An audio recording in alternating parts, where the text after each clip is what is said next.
dari kelas R2I dengan NPM 14501033. Saya bersama teman saya. Hai guys, kami dari kelompok 7.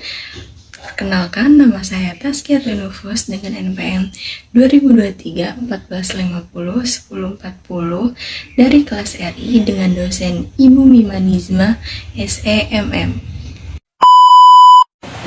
Di sini kami akan menjelaskan tentang materi pertama, asal-usul manusia. Dan yang kedua, proses pembelahan sel mitosis dan amitosis. Dan yang ketiga yaitu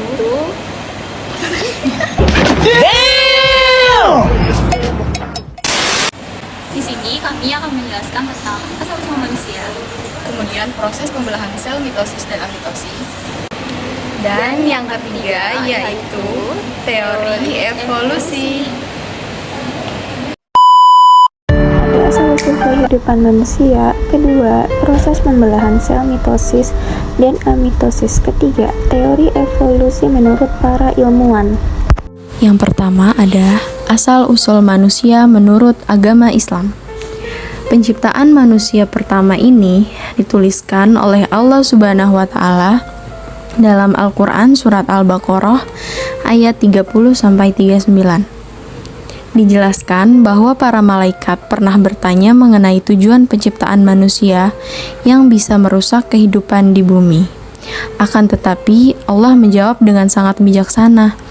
Menyadur dari buku kisah para nabi, Nabi Adam diciptakan dari tanah oleh Allah Subhanahu wa taala.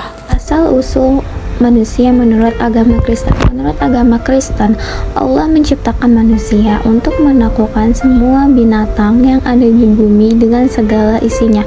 Manusia diciptakan untuk menyatakan kemuliaan Allah dan karakter Kristus. Selain itu, sebagaimana yang dikatakan dalam kitab suci, tak baik manusia itu hanya diciptakan seorang diri saja. Maka Allah menciptakan manusia secara berpasang-pasangan. Selanjutnya ada asal-usul manusia menurut fisika. Menurut fisika menunjukkan bahwa asal mula dan evolusi kehidupan dapat dijelaskan sebagai suatu proses di mana sekumpulan materi anorganik dipicu oleh paparan energi dari luar, membentuk struktur yang lebih kompleks dan lebih baik dalam mendisipasikan energi karena pengaruh dari hukum peningkatan entropi.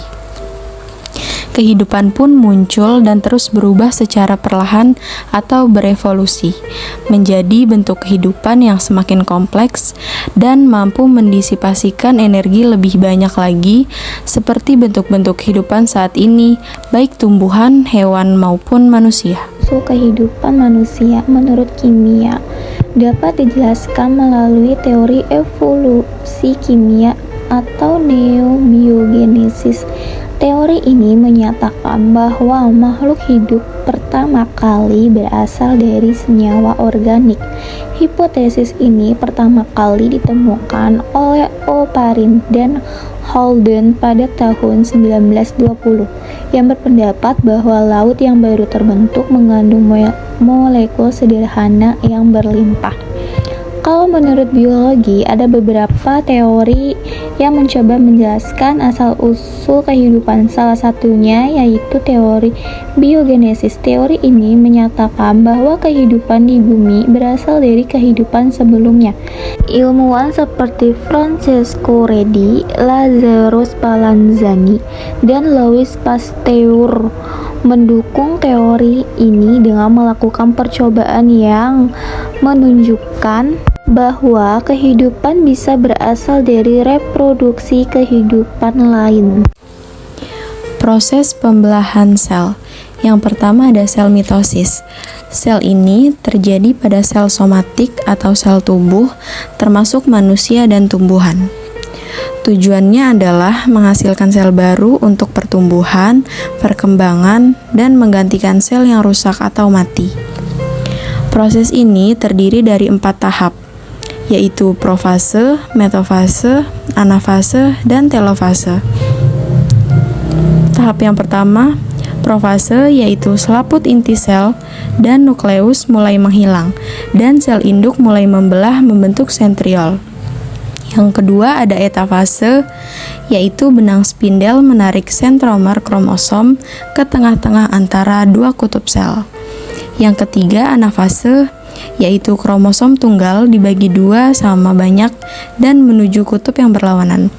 Tahap yang terakhir ada telofase, yaitu sel terbentuk melalui sitokinesis dengan inti sel muncul kembali dan kromatid anakan menghilang secara perlahan. Nah, yang kedua ada amitosis. Amitosis sendiri terjadi pada makhluk hidup bersel tunggal, seperti bakteri dan ganggang biru. Prosesnya lebih sederhana dan tidak melibatkan pembagian kromosom.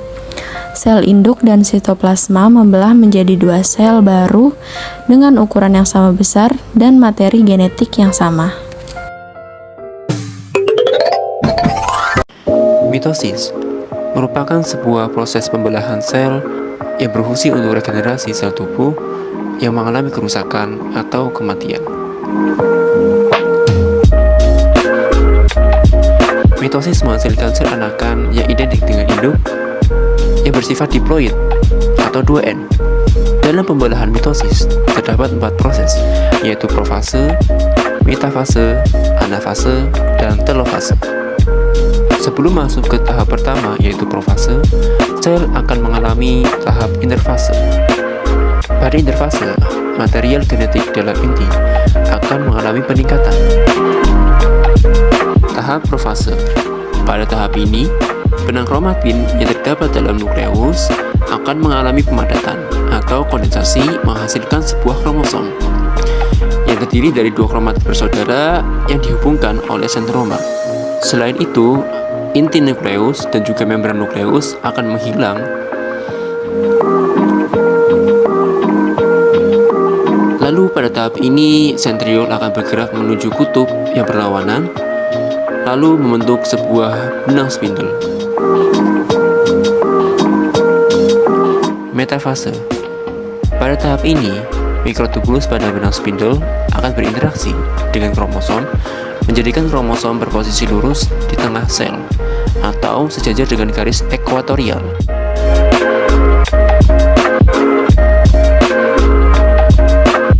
Setelah itu, benang spindel akan menempel pada bagian kinetokor pada kromosom.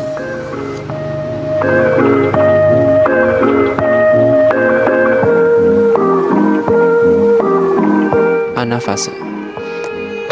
Pada tahap ini, benang spindel yang menempel pada kinetokor kromosom akan menyebabkan kromatid bersaudara pada kromosom akan berpisah, lalu akan menuju masing-masing kutub sentriol.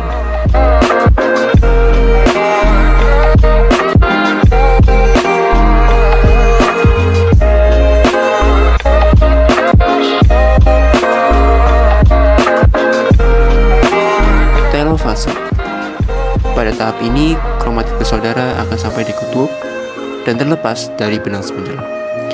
Lalu kromatid akan bertransformasi menjadi benang kromatin kembali. Lalu akan terbentuk kembali nukleus serta inti nukleus di setiap kutub. Sitokinesis. Pada sel hewan, cincin kontraktil akan menekan bagian tengah antara kedua kutub, menyebabkan terpisahnya dua kutub dan menghasilkan sel anakan. Pada sel tumbuhan, di antara kedua kutub akan terbentuk sebuah dinding sel yang menyebabkan berpisahnya kedua kutub, menghasilkan sel anakan.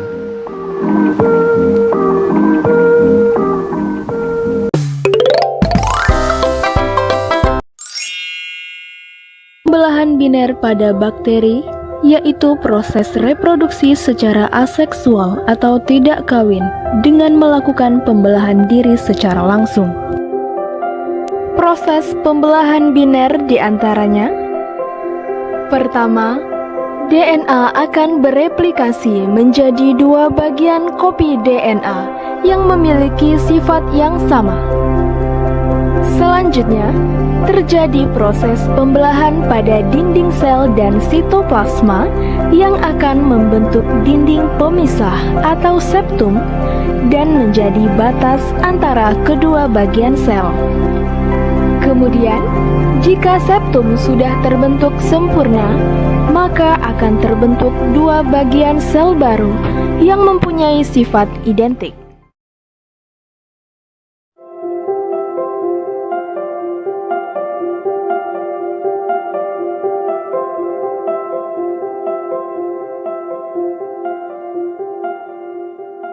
Nah guys, jadi gambar yang di sebelah kiri itu contoh pembelahan sel ya. Terus sel sendiri mengalami pembelahan untuk satu pertumbuhan. Makhluk hidup dapat bertumbuh karena sel-selnya bertambah banyak. Semakin banyak sel dalam makhluk hidup, maka semakin besar ukuran makhluk hidupnya itu. Kedua, perbaikan. Ketika tubuh terluka, setelah beberapa waktu bagian tubuh yang terluka akan menutup seperti semula. Pada bagian tubuh yang terluka sesungguhnya terjadi kerusakan jaringan. Perbaikan kerusakan jaringan pada tubuh merupakan hasil proses dari pembelahan sel. Yang ketiga, reproduksi atau perkembangbiakan. Salah satu makhluk hidup adalah berkembang biak untuk melestarikan keturunannya dengan beranak, bertelur, dan lain-lainnya. Teori evolusi. Yang pertama ada teori evolusi menurut Lamarck. Lamarck berpendapat bahwa karakteristik yang diperoleh melalui penggunaan atau pengurangan penggunaan organisme dapat diwariskan kepada keturunannya. Ini dikenal sebagai use and disuse and inheritance of accurate characteristic. Contohnya adalah teori tentang leher jerapah yang menjadi panjang karena mereka sering menggunakan leher untuk menggapai dedaunan. Yang kedua, yaitu ada teori evolusi menurut Darwin. Charles Darwin memperkenalkan teori evolusi melalui seleksi alam. Menurutnya, individu dengan sifat yang memungkinkan mereka untuk beradaptasi dengan lingkungannya akan memiliki lebih banyak keturunan yang akan mewarisi sifat-sifat tersebut. Darwin menyimpulkan bahwa beragam organisme memiliki nenek moyang yang sama dan makhluk hidup telah berubah secara drastis sepanjang sejarah bumi.